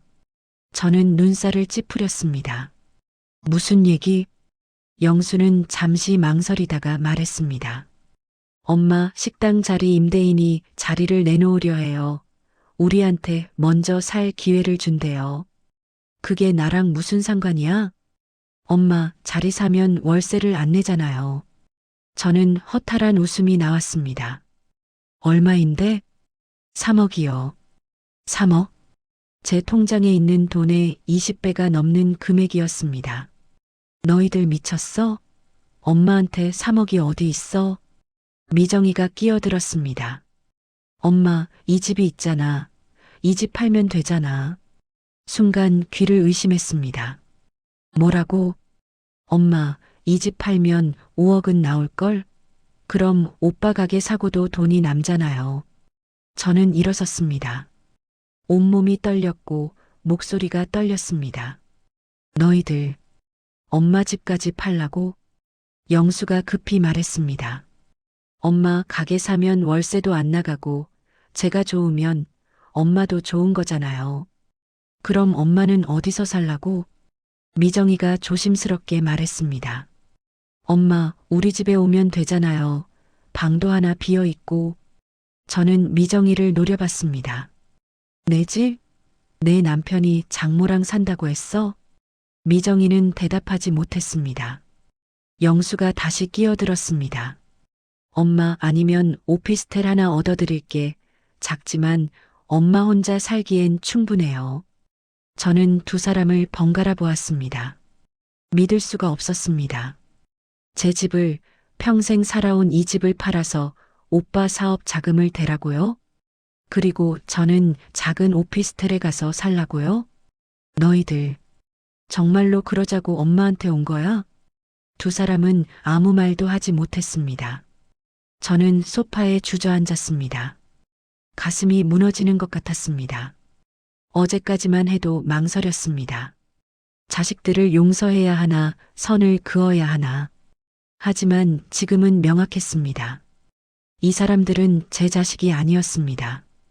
그저 제 재산을 노리는 사람들일 뿐이었습니다. 미정이가 다가와 제 손을 잡았습니다. 엄마, 우리 다 엄마 생각해서 하는 거예요. 엄마 혼자 이렇게 넓은 집에서 뭐 하세요? 저는 미정이의 손을 뿌리쳤습니다. 내 생각? 너희가 언제 내 생각을 해봤어? 영수가 목소리를 높였습니다. 엄마, 우리가 얼마나 힘든지 아세요? 저도 식당 운영하면서 얼마나 고생하는데요. 그럼 엄마는 안 힘들었을 것 같아? 평생 너희 키우면서? 그건 엄마가 부모니까 당연한 거잖아요. 영수의 말에 저는 할 말을 잃었습니다. 당연한 거라고요. 부모니까 당연하다고요. 미정이도 거들었습니다. 엄마, 다른 집은 다 부모가 자식 도와주는데 왜 우리 엄마만 이래요? 저는 두 사람을 바라봤습니다. 이 사람들이 정말 제가 키운 자식들일까요? 저는 천천히 입을 열었습니다. 나가라. 엄마, 나가라고 했어. 당장 나가. 저는 소리를 질렀습니다. 영수가 일어섰습니다. 엄마, 진정해요. 우리 얘기 좀 더 해요. 나갈 거야, 안 나갈 거야? 저는 현관문을 열었습니다. 미정이가 울면서 말했습니다. 엄마, 왜 이래요? 우리 가족인데. 가족? 가족이 이런 짓을 해? 저는 차갑게 말했습니다. 나가, 두 번 다시 이 집에 오지 마. 영수와 미정이는 어쩔 수 없이 현관으로 나갔습니다. 문을 닫으려는데 영수가 문틈으로 말했습니다. 엄마, 나중에 후회하지 마요. 우리 없으면 엄마 어떻게 살려고 그래요? 저는 영수를 똑바로 쳐다봤습니다. 너희 없어도 살 수 있어. 평생 혼자 살아왔는데 뭘. 그리고 문을 쾅 닫아버렸습니다. 문 밖에서 미정이의 울음소리가 들렸지만 저는 돌아보지 않았습니다. 저는 현관에 주저앉았습니다. 온몸이 떨렸고 눈물이 주르륵 흘러내렸습니다. 제 집까지 팔라고요.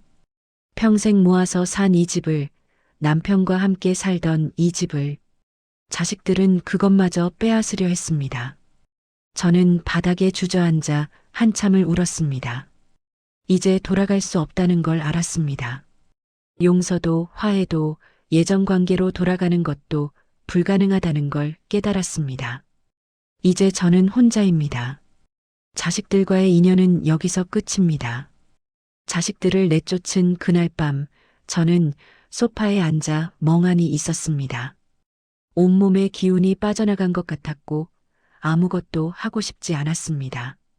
저녁을 먹지 않았지만 배가 고프지도 않았습니다. 그저 어둠 속에 앉아 시간이 흘러가기를 기다렸습니다. 다음 날 오전 휴대폰이 울렸습니다. 며느리 번호였고 저는 전화를 받았습니다. 어머니, 평소에는 전화 한 번 없던 며느리였습니다. 왜 전화했어? 어머니, 저희 정말 힘들어요. 신랑이 요즘 스트레스로 잠도 못 자요. 가슴이 철렁했습니다. 그게 나랑 무슨 상관이야? 어머니가 도와주시면 되잖아요. 형편이 되시면서 왜 그러세요? 저는 할 말을 잃었습니다. 너희가 거짓말한 거. 어머니, 거짓말이 아니에요. 저희 정말 힘들어요. 근데 어머니는 자식 생각은 안 하시고 너희가 나를 뭘로 봤는데? 어머니, 다른 시어머니들은 다 자식 도와주던데 왜 우리 어머니만 이래요? 저는 입술을 깨물었습니다. 며느리가 뭘 알겠습니까? 영수가 뭐라고 말했는지 뻔했습니다. 차 할부금 거짓말은 말하지 않고 엄마가 돈을 안 준다고만 했을 겁니다. 얘야, 사정이 있어서. 무슨 사정이 있어요? 어머니 혼자 계시기엔 집이 크잖아요. 저는 더 이상 말하고 싶지 않았습니다. 바쁘니까 끊을게. 전화를 끊고 나니 손이 떨렸습니다. 오후가 되자 사위한테서 전화가 왔습니다. 장모님, 왜 전화했어? 장모님, 미정이가 어제 집에 와서 엄청 울었어요. 어머니 때문에 너무 힘들어해요. 저는 어이가 없었습니다. 미정이가 뭐라고 했는데? 장모님이 자식들 도와주시질 않는다고 하던데요. 형편이 어려워서 도움이 필요한데. 미정이도 거짓말을 한 겁니다. 명품 가방 산 건 말하지 않고 엄마가 도와주지 않는다고만 말했을 겁니다. 사위, 내 사정이. 장모님, 솔직히 말씀드리면 저도 미정이 친정에서 좀 도와주셔야 한다고 생각해요. 그게 무슨, 제가 미정이 대학 때부터 데이트 비용도 다 내고 결혼 비용도 많이 냈거든요. 저는 머리가 띵해졌습니다. 저는 미정이 대학 등록금 다 냈고 결혼 자금도 2천만 원을 줬는데요. 사위, 그건 내가. 장모님, 자식한테 좀 잘해주세요. 미정이 요즘 우울증 약까지 먹는다고 하던데요. 전화가 끊겼습니다. 저는 휴대폰을 쥔 채로 멍하니 앉아 있었습니다. 자식들이 주변에 거짓말을 퍼뜨리고 있었습니다. 저녁 무렵 정화가 찾아왔습니다. 언니 괜찮아요? 저는 고개를 끄덕였지만 정화는 제 얼굴을 보더니 한숨을 쉬었습니다. 언니, 시장에서 이상한 소문 돌던데 들었어요? 무슨 소문? 정화는 조심스럽게 말했습니다. 오늘 시장에서 생선 파는 김 사장이 나한테 그러는 거예요. 언니 아들 영수가 김 사장한테 하소연을 하더래요. 어머니가 돈이 되는데도 자식 안 도와준다고요. 저는 소파에 주저앉았습니다. 영수가 단골 손님한테까지 그런 말을 했다니. 그래서 김 사장이 뭐래? 정화는 난처한 표정을 지었습니다. 글쎄요, 김 사장도. 아들이 그렇게 힘든데 어머니가 좀 도와줘야 하는 거 아니냐고요. 저는 눈을 감았습니다. 아무도 제 입장을 들으려 하지 않았습니다. 자식들이 거짓말한 것도 저를 이용한 것도 모른 채 사람들은 저를 나쁜 부모로 생각하고 있었습니다. 정화야, 나는 잘못한 게 없어. 나는 알아요. 언니, 내가 다 알아요. 정화가 제 손을 꽉 잡았습니다. 근데 사람들은 몰라요. 한쪽 말만 듣고 판단하니까요. 김 사장도 영수식당 단골이잖아요. 영수 편을 들 수밖에 없죠. 저는 고개를 떨구었습니다. 억울했습니다. 평생 자식 위해 희생했는데 끝에 가서 나쁜 부모가 되었습니다. 정화가 돌아가고 저는 혼자 남았습니다. 그날 밤 잠을 이루지 못하고 다음 날 아침 일어났을 때 온몸이 무거웠습니다. 시장에 가려고 집을 나섰지만 장을 볼 기력이 없었습니다. 그냥 집으로 돌아왔습니다. 현관문을 열고 들어서는데 갑자기 어지러웠습니다. 눈앞이 핑 돌았고 다리에 힘이 풀렸습니다. 저는 현관 바닥에 주저앉았습니다. 심장이 빠르게 뛰었고 숨이 가빴습니다. 가슴을 짚고 한참을 그렇게 앉아 있었습니다. 혹시 이대로 죽는 건 아닐까요? 이렇게 혼자 죽으면 누가 저를 발견할까요? 자식들은 올까요? 아니면 며칠이 지나야 이웃이 냄새를 맡고 신고할까요? 그 생각을 하니 더 무서웠습니다. 저는 간신히 몸을 일으켜 거실로 들어갔습니다. 소파에 누웠지만 가슴 두근거림은 멈추지 않았습니다. 저는 휴대폰을 집어들었습니다. 누구한테 전화해야 할까요? 영수? 미정이? 아니요. 그 사람들은 이제 제 자식이 아닙니다. 정화한테 전화할까요? 하지만 정화한테 폐를 끼칠 수 없었습니다. 저는 휴대폰을 내려놓고 눈을 감았습니다. 혼자입니다. 정말로 혼자입니다.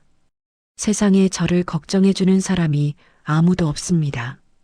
자식들은 거짓말로 저를 나쁜 사람으로 만들었고 사람들은 저를 손가락질합니다. 저는 천장을 바라보며 눈물을 흘렸습니다. 이렇게 외롭고 억울한 적이 없었습니다. 평생을 바쳐 키운 자식들한테 버림받고 주변 사람들한테 오해받고 이제 아프기까지 합니다. 제가 뭘 잘못한 걸까요? 대체 뭘 잘못해서 이런 벌을 받는 걸까요? 저는 소리 없이 울었습니다. 밤이 되도록 소파에 누워 있었습니다. 아무도 전화하지 않았고 아무도 찾아오지 않았습니다. 저는 그렇게 혼자 어둠 속에 남았습니다. 그날 이후 일주일이 지났습니다. 저는 집 안에만 있었고 밖으로 나가지 않았습니다. 냉장고에 있던 음식이 다 떨어졌지만 시장에 갈 엄두가 나지 않았습니다. 사람들을 마주치는 게 두려웠습니다. 저를 손가락질하고 수군거리는 시선이 무서웠습니다. 저는 하루 종일 소파에 앉아 있거나 침대에 누워 있었습니다. 텔레비전을 켜도 무슨 내용인지 머리에 들어오지 않았습니다. 시간이 어떻게 가는지도 몰랐습니다. 아침인지 저녁인지 오늘이 무슨 요일인지도 알 수 없었습니다. 어느 날 아침 거울을 보니 제 모습이 낯설었습니다. 머리는 헝클어져 있었고 얼굴은 핏기가 없었습니다. 눈 밑에는 다크서클이 깊게 패여 있었고 입술은 바짝 말라 있었습니다. 저는 거울에서 눈을 돌렸습니다. 저 사람이 정말 접니까? 평생 자식 위에 살았던 김순덕이 맞습니까? 저는 씁쓸한 웃음을 지으며 거실로 나왔습니다. 식탁 위에는 먼지가 쌓여 있었고 부엌 싱크대에는 설거지하지 않은 그릇이 놓여 있었습니다. 예전에는 매일 아침 청소를 했는데 이제는 그럴 기력이 없었습니다. 휴대폰은 며칠째 꺼놓은 상태였습니다. 자식들한테서 전화가 올까봐, 며느리나 사위한테서 또 연락이 올까봐 무서워서 꺼버렸습니다. 어차피 저를 걱정해서 전화할 사람은 없었습니다. 정화도 이틀 전에 한번 찾아왔다가 돌아갔습니다. 언니, 이러다가 큰일 나요.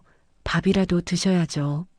정화가 걱정스러운 표정으로 말했지만 저는 고개만 끄덕였습니다. 정화가 해준 죽을 몇 숟가락 먹었지만 넘어가지 않았습니다. 정화 씨는 한참을 앉아 있다가 한숨을 쉬며 돌아갔습니다. 밤이 되면 잠이 오지 않았습니다. 눈을 감으면 과거가 떠올랐습니다. 영수가 처음 엄마라고 불렀던 날, 미정이가 제 손을 잡고 유치원에 갔던 날, 남편이 세상을 떠난 후 혼자 두 아이 뒷바라지를 악착같이 했던 날들. 그 모든 순간이 주마등처럼 스쳐 지나갔습니다. 그리고 마지막으로 떠오르는 건 자식들이 거짓말하며 돈을 요구하던 모습이었습니다. 저는 이불을 뒤집어 쓰고 울었습니다. 소리 없이 조용히 울었습니다. 어느 날 오후 저는 서랍을 열어 통장을 꺼냈습니다. 잔액은 1,500만 원이었습니다. 예전 같으면 큰 돈이었지만 지금은 그저 숫자일 뿐이었습니다. 이 돈으로 얼마나 살 수 있을까요? 병원비, 생활비, 관리비를 빼면 얼마나 남을까요? 만약 제가 크게 아프면 이 돈으로 병원비를 낼 수 있을까요? 그리고 제가 죽으면 장례는 누가 치러줄까요? 자식들은 올까요? 아니면 그냥 모른 척 할까요? 저는 통장을 덮고 서랍에 넣었습니다. 생각하고 싶지 않았습니다. 거실을 오가다가 문득 창밖을 내다봤습니다. 아파트 단지 놀이터에서 아이들이 뛰어놀고 있었습니다. 엄마들이 벤치에 앉아 수다를 떨고 할머니들이 손주를 돌보고 있었습니다. 평범한 오후 풍경이었습니다. 저도 예전에는 저렇게 살았습니다. 영수와 미정이를 데리고 놀이터에 가고 그네를 밀어주고 미끄럼틀에서 내려오는 아이들을 받아주었습니다. 그때는 힘들었지만 행복했습니다. 자식들이 웃는 모습을 보면 모든 피로가 사라졌습니다. 하지만 지금은 어떻습니까? 저는 혼자입니다. 손주도 본 적이 없고 자식들은 저를 버렸습니다. 저는 창문에서 눈을 돌렸습니다. 가슴이 미어지는 것 같았습니다. 그날 밤 저는 앨범을 꺼내 사진을 넘겼습니다. 영수의 돌사진, 미정이의 백일 사진, 온 가족이 함께 찍은 사진. 사진 속에서 저는 웃고 있었고 남편도 웃고 있었고 아이들도 웃고 있었습니다. 행복한 가족이었습니다. 하지만 그 행복은 언제부터 무너지기 시작한 걸까요? 남편이 세상을 떠난 후부터일까요? 아니면 자식들이 커가면서부터일까요? 저는 알 수 없었습니다. 저는 앨범을 덮고 서랍에 넣었습니다. 더 이상 과거를 들여다보고 싶지 않았습니다. 며칠 후 저는 현관문을 열고 밖으로 나갔습니다. 냉장고가 완전히 비어서 어쩔 수 없이 장을 봐야 했습니다. 엘리베이터를 타고 1층으로 내려갔고 아파트 단지를 빠져나왔습니다. 길을 걷는데 다리가 후들거렸습니다. 얼마나 걸었을까요? 시장에 도착했습니다. 채소 가게 앞을 지나쳤지만 아주머니와 눈을 마주치지 않았습니다. 생선 가게도 그냥 지나갔습니다. 필요한 것만 사서 빨리 집으로 돌아가고 싶었습니다. 슈퍼에 들어가 우유와 빵, 라면 몇 개를 샀습니다. 계산하고 나오는데 뒤에서 누군가 말하는 소리가 들렸습니다. 저 할머니 아들이 효자라던데 왜 저렇게 초췌해 보여? 글쎄, 자식들이 도와주지 않는데. 저는 고개를 숙이고 빨리 걸었습니다. 집으로 돌아오는 길이 유난히 멀게 느껴졌습니다. 현관문을 열고 들어와 저는 바닥에 주저앉았습니다. 비닐봉지를 놓고 두 손으로 얼굴을 감쌌습니다. 이게 제 인생입니까? 평생을 살아온 결과가 이겁니까? 자식도 없고 친구도 없고 사람들한테 손가락질 받는 외로운 노인. 저는 소리 없이 울었습니다. 얼마나 울었을까요? 눈물이 마를 때까지 울었습니다. 그리고 깨달았습니다. 이제 정말로 저는 혼자라는 것을, 세상에 저를 위해 울어줄 사람도 걱정해줄 사람도 없다는 것을. 저는 어둠 속에서 혼자 남았습니다. 그렇게 며칠을 더 보냈을까요? 어느 날 아침 저는 침대에 누워 천장을 바라보고 있었습니다. 햇살이 커튼 틈새로 들어와 방 안을 비추고 있었습니다. 문득 이런 생각이 들었습니다. 나는 언제까지 이렇게 살 건가? 자식들 때문에 무너져서 이렇게 죽을 때까지 집에만 있을 건가? 저는 벌떡 일어났습니다. 아니요, 안 됩니다. 저는 78입니다. 78이면 늙긴 했지만 저는 아직 제 발로 걷고 제 손으로 밥을 먹고 제 머리로 생각할 수 있습니다. 자식들이 저를 버렸다고 해서 제 인생까지 버릴 수는 없습니다. 저는 화장실로 가서 찬물로 얼굴을 씻었습니다. 거울 속 제 모습은 여전히 초라했지만 눈빛만큼은 달라졌습니다. 김순덕, 이제 내 인생을 살아. 저는 거울을 보며 중얼거렸습니다. 그날부터 저는 달라지기로 결심했습니다. 먼저 집 청소를 했습니다. 먼지 쌓인 식탁을 닦고 설거지를 하고 바닥을 쓸고 닦았습니다. 오랜만에 몸을 움직이니 힘들었지만 마음은 조금씩 가벼워졌습니다. 청소를 마치고 나니 집안이 환해 보였습니다. 저는 휴대폰을 켰습니다. 영수와 미정이한테서 온 문자와 부재중 전화가 수십 개였습니다. 저는 하나도 읽지 않고 두 사람의 전화번호를 차단했습니다. 이제 더 이상 자식들한테 휘둘리지 않겠습니다. 다음 날 저는 동사무소에 갔습니다. 어르신, 무슨 일로 오셨어요? 젊은 공무원이 물었습니다. 노인 일자리 프로그램이 있다고 들었는데 신청하고 싶어요. 아, 네, 여기 신청서 작성하시면 됩니다. 저는 신청서를 받아들고 한 글자씩 적었습니다. 손이 떨렸지만 끝까지 적었습니다. 공무원이 신청서를 받아보더니 말했습니다. 어르신, 다음 주부터 복지관에서 환경정리 일하실 수 있으세요. 한 달에 30만 원 나와요. 30만 원. 많은 돈은 아니지만 제가 일해서 버는 돈입니다. 제 생활비에 보탬이 될 것입니다. 네, 하겠습니다. 저는 고개를 끄덕였습니다. 동사무소를 나오는데 발걸음이 가벼웠습니다. 복지관으로 가는 길에 노인 대학 현수막이 보였습니다. 어르신 한글 교실, 스마트폰 교실, 노래 교실 수강생 모집. 저는 복지관 안으로 들어갔습니다. 어르신, 어떻게 오셨어요? 상담 선생님이 웃으며 물었습니다. 노인 대학 등록하고 싶어요. 어떤 수업 들으실래요? 스마트폰 교실이요. 제가 휴대폰을 잘 못 써서요. 선생님은 등록 서류를 건네주었습니다. 다음 주 월요일부터 시작이에요. 오후 1시에 오시면 됩니다. 저는 등록비 10,000원을 내고 영수증을 받았습니다. 집으로 돌아오는 길에 정화한테 전화를 걸었습니다. 언니, 괜찮아요? 정화야, 나 이제 괜찮아. 복지관에서 일하기로 했어. 정말요? 언니 잘하셨어요. 정화 목소리가 환해졌습니다. 그리고 노인 대학도 등록했어. 스마트폰 배우려고. 언니 정말 대단하세요. 나도 탁구 수업 듣는데 같이 들으실래요? 탁구? 할 수 있을까? 할 수 있어요. 나도 작년에 시작했는데 재미있어요. 몸도 건강해지고요. 저는 웃음이 났습니다. 오랜만에 웃는 것 같았습니다. 그럼 탁구도 한번 해볼게. 집에 돌아와 저는 통장을 꺼냈습니다.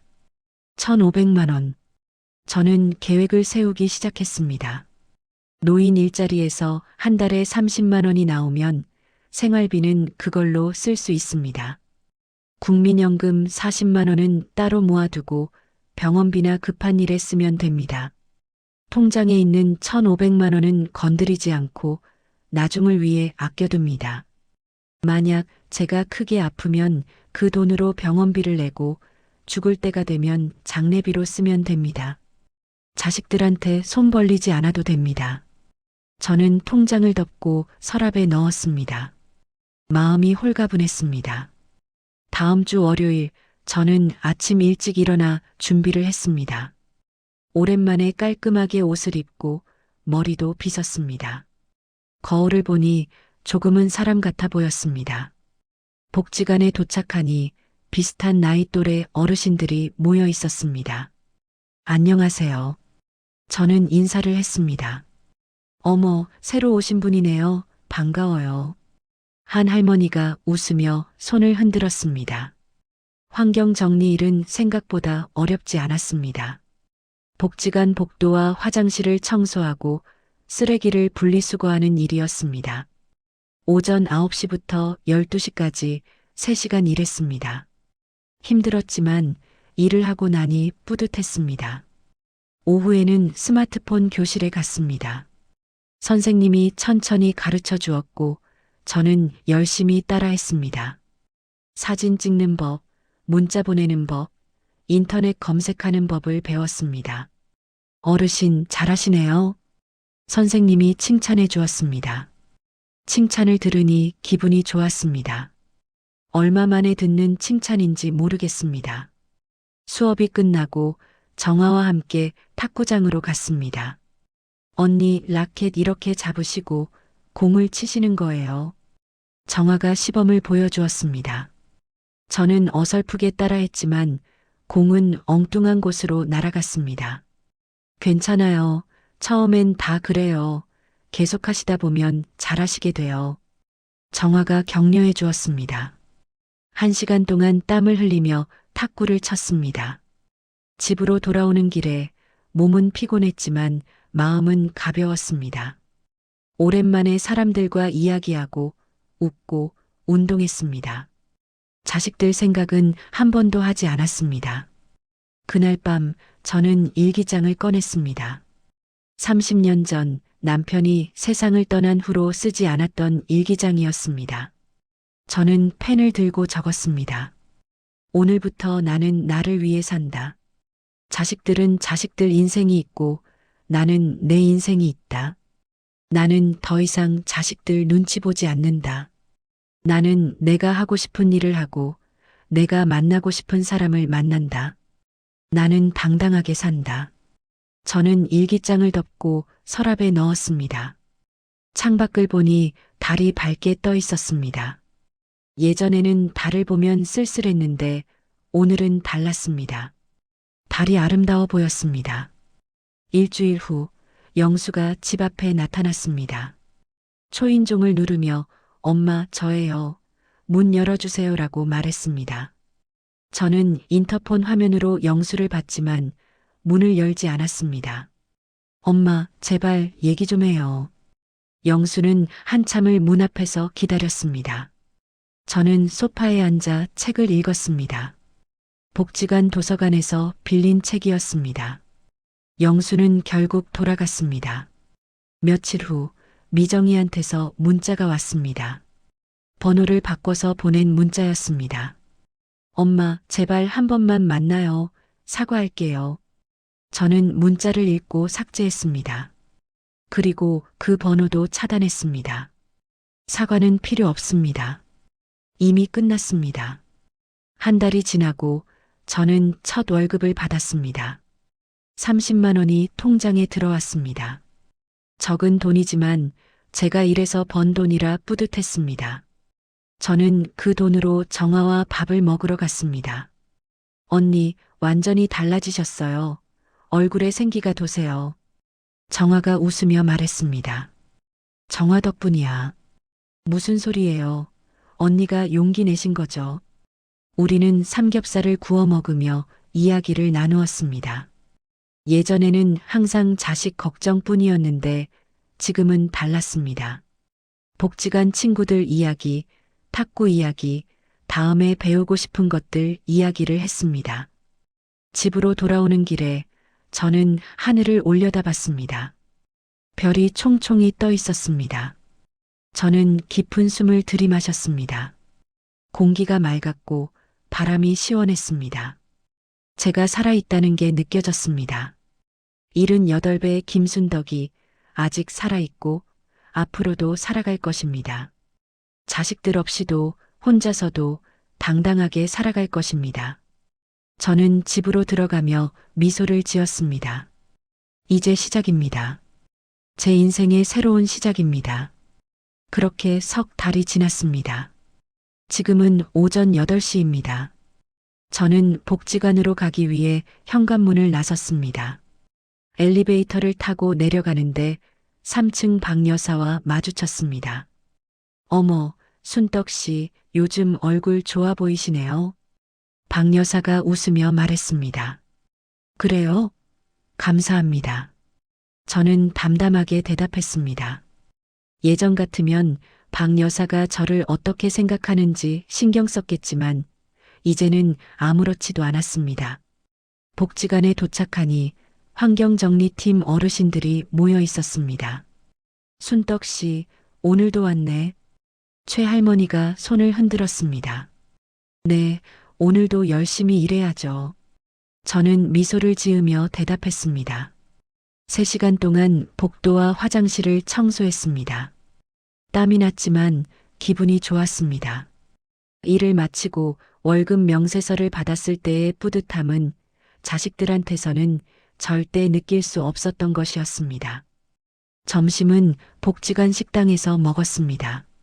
최할머니, 정화, 그리고 새로 친해진 김할머니와 함께 식탁에 앉았습니다. 순덕 씨, 다음 주 노인대학 발표회 나갈 거지? 김할머니가 물으셨습니다. 네, 스마트폰으로 사진 편집하는 거 배웠는데 그거 보여줄 거예요.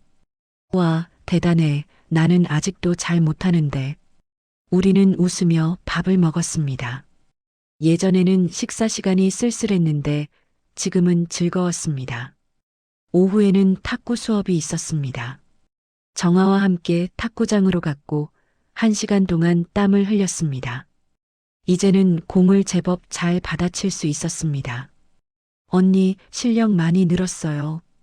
정아가 엄지를 치켜 세웠습니다. 정아가 잘 가르쳐줘서 그래. 저는 웃으며 대답했습니다. 집으로 돌아오는 길에 시장에 들렀습니다. 채소가게 아주머니가 저를 보고 웃었습니다. 할머니, 요즘 정말 건강해 보이세요. 뭔가 좋은 일 있으세요? 별일 없어요. 그냥 복지관 다니고 그래요. 복지관 좋죠. 우리 어머니도 거기 다니시는데 정말 좋아하세요. 저는 시금치와 물을 샀습니다. 이제는 장 보는 것도 즐거웠습니다. 집에 돌아와 저녁을 준비했습니다. 무국을 끓이고 시금치를 무쳤습니다. 혼자 먹는 밥이지만 예전처럼 쓸쓸하지 않았습니다. 저녁을 먹고 설거지를 마친 후 소파에 앉아 휴대폰을 꺼냈습니다. 스마트폰 교실에서 배운 대로 오늘 찍은 사진들을 정리했습니다. 복지관 친구들과 찍은 사진, 탁구장에서 찍은 사진, 시장에서 산 싱싱한 채소 사진. 사진을 보니 웃음이 났습니다. 제 인생에 이렇게 많은 순간들이 있었구나 싶었습니다. 문득 휴대폰 차단 목록을 확인했습니다. 영수와 미정이의 번호가 여전히 거기 있었습니다. 가끔 궁금하긴 했습니다.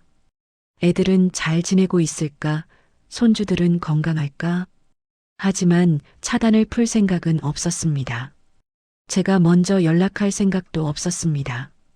저는 더 이상 그 사람들의 엄마가 아니었습니다. 그냥 김순덕이었습니다. 78살 김순덕. 복지관에서 일하고 스마트폰 배우고 탁구 치는 평범한 할머니. 그걸로 충분했습니다. 저는 휴대폰을 내려놓고 창밖을 내다봤습니다. 해가 지고 있었고 하늘이 주황빛으로 물들어 있었습니다. 예전에는 석양을 보면 쓸쓸했는데 지금은 아름답다고 느껴졌습니다. 내일도 비슷한 하루가 될 것입니다. 아침에 일어나서 복지관 가서 일하고 친구들과 밥 먹고 탁구 치고 집에 돌아와 저녁 먹고 평범한 일상이었습니다. 하지만 이 평범함이 저에게는 행복이었습니다. 누군가의 눈치를 보지 않아도 되는 자유. 제가 원하는 걸 하는 기쁨. 제 돈으로 제가 먹고 싶은 걸 사 먹는 뿌듯함. 이 모든 게 제 인생이었습니다. 저는 일기장을 꺼내 오늘 있었던 일을 적었습니다. 오늘 탁구에서 10번 연속으로 공을 받아냈다. 김할머니가 만두를 나눠줘서 맛있게 먹었다. 내일은 복지관 도서관에서 책을 빌릴 것이다. 작은 일상들이었지만 하나하나가 소중했습니다. 일기를 쓰고 나니 마음이 차분해졌습니다. 저는 침대에 누워 눈을 감았습니다.